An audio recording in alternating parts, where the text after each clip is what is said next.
We're back now with the chairman of the Joint Chiefs of Staff, Admiral Mike Mullen. Admiral, I want to talk about this part of the world where you spend a lot of your time. It has been now 2,727 days since the 9/11 attacks.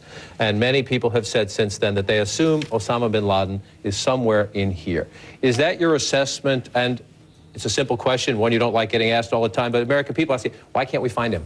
I think it is a fair assessment, and he's obviously a very, very difficult individual to find. I mean, extraordinarily difficult. It's not as if we don't have a considerable amount of effort pursuing that, and I'm certain that will continue. But he hides pretty well. He hides pretty well. You have spent a lot of time, including just this past week, talking with military leaders from Pakistan. Right. Obviously critical not only to what happens here, but to what happens just across the border in Afghanistan. Are you convinced the new administration in Pakistan and the military leaders under that new administration are doing everything they can, or are you worried that they're still worried about a potential war sometime down the road with India and not worried about dealing with this in their own country? Well, this particular area, John, I mean, it's an extraordinarily complex area, and it's got a rich history that I study hard to try to understand and engage with leaders from all the countries and trying to improve my understanding and seeing it a little bit from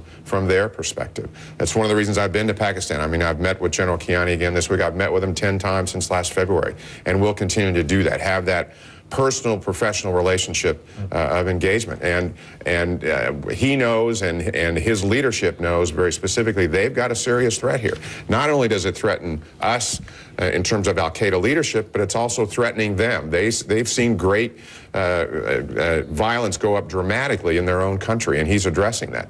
Clearly, they also are concerned about the situation on their other border with India. That's long-standing, and I'm hopeful that leaders will continue to use the kind of judgment and rhetoric that tamps that down over time. Let's do a couple other things quickly before we run out of time. If we come down to the right here, Iran, obviously the International Atomic Energy Agency said last week they think that they were wrong in the past, that Iran might now have enough fissile material to make a bomb. Does Iran have enough to make a bomb?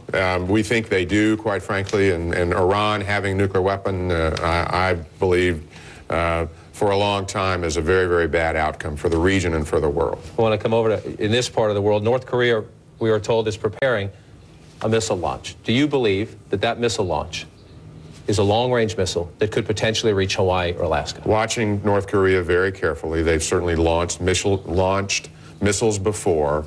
There have been no decisions with respect to what America might do. The president's made no decisions. Secretary Gates and I have made no recommendations. But it's an area that we watch with great concern, and I would hope that North Korea would not be provocative. When you say no decisions, no recommendations, do you mean to try to shoot it down? There's been no recommendations one way or the other. There are obviously there's a lot of focus on this, and then recommendations and certainly policy discussions will come based on the timing and what North Korea does. Let me ask you lastly, as I just shrink the world down and we look at it, this is your job. On January 19th, George W. Bush was your boss. On January 20th, Barack Obama is your boss. How are they different in terms of when they come into the room or when you're on those secure video conferences and how they conduct the business of being commander-in-chief? What the chairman of the Joint Chiefs and actually every member of the military does is serve the president, no matter who the president is. We did so with President Bush, and we are doing so now under President Obama.